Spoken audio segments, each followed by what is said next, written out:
This is one of these stories. Older man, you gotta be careful. Woman marries to get citizenship and then tries to kill husband, New York officials say.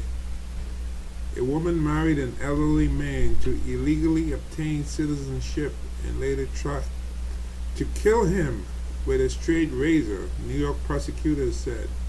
Olivia Raimo, 30, from Jamaica, pleaded guilty to second-degree attempted murder following the attack on her 74-year-old husband on January 24, 2020, that left him without any function in his hand. A November 19 news release from the Westchester County District Attorney's office said. Violent acts are particularly heinous when they target the elderly, District Attorney Miriam E. Roca said. Raimo and her husband, who is not being identified, married in 2017, but still had to prove their marriage with legitimate in order for her to obtain citizenship. That's right.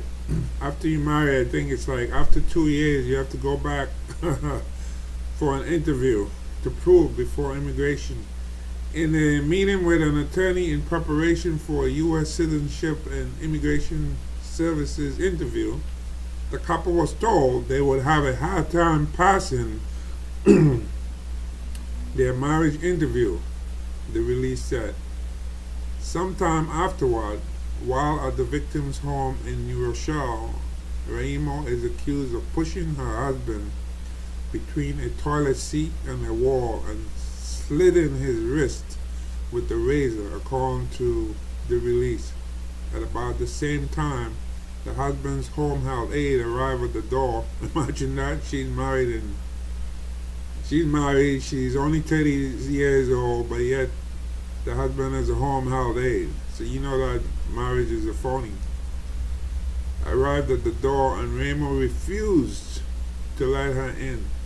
Then the aide called 911 and told New Rochelle police she did not know Raimo, so that means she doesn't even live there.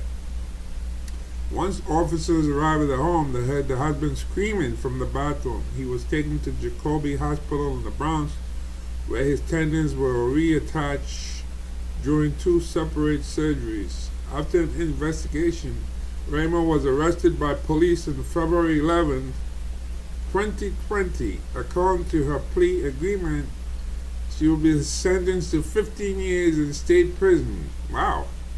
With 5 years of post-release supervision. Then she'll be deported, the release said. Her sentences is scheduled for January 30th, 2022. The district attorney's office declined further comment. Then she can sing that song, I want to live in America.